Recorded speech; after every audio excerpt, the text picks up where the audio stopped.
Jo, vad vi gör är att vi försöker tvätta ut halm ur kogödsel för att få det i vatten så här. Som en slurry som man sen blandar med benmjöl, blodmjöl och stenmjöl, tror jag, till att göra en biofertilizer istället för kemisk gödning, så använder den som biogödning. Sen så tror jag det finns bättre sätt att göra det här på, så man slipper stå och byda över en skottkärra och ta ut det med händerna. Men det är vad vi gör nu i alla fall.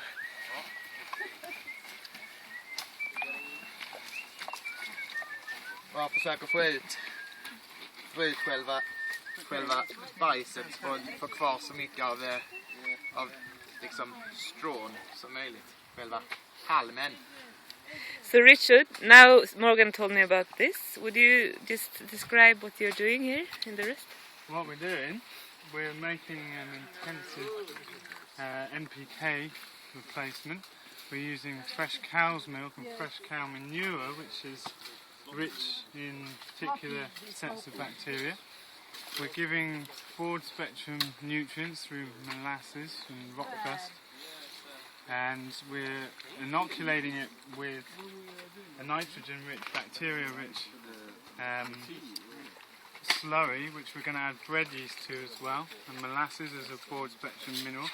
So we're actually trying to create a fertilizer that has got a broad spectrum of nutrients as well as a lot of nitrogen and the sort of key agricultural chemicals. But we actually want to put all the biology in the soil.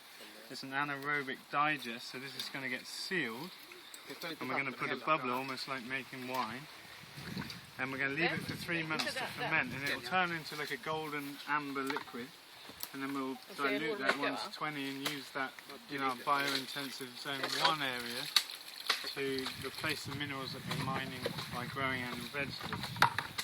And later we'll look at a slideshow of how this is being used on small to very large scale farms all over the world now, particularly in South America. This is coming off the work of Eugenio Grass, who runs Matahumas, and teaching farmers to produce the fertility they need on the farm with the resources available to get them out of the hands of agrochemical companies.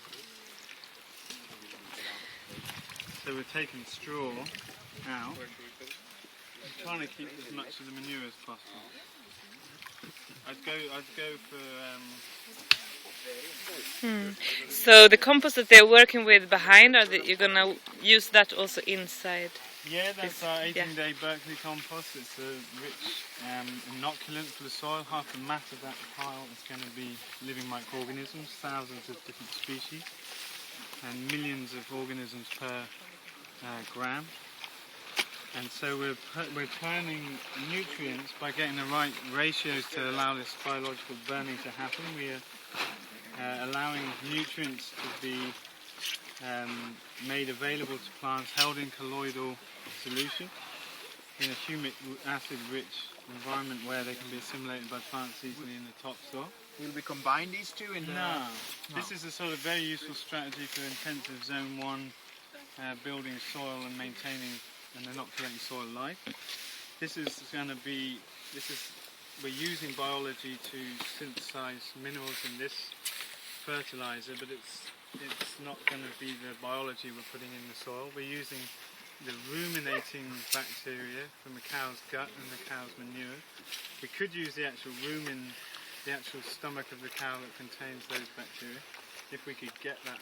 You know, in some countries you can get that from the laboratory or from a market store, but we're using a particular set of bacteria to assimilate these nutrients into a biologically available form. Oh, it's and it's simply for pumping in nutrients to a sort of annual cropping scenario that we're exporting nutrients off the land repeatedly. And we get to play with poop. And we get to Mm. Okay, let's walk Thanks. around.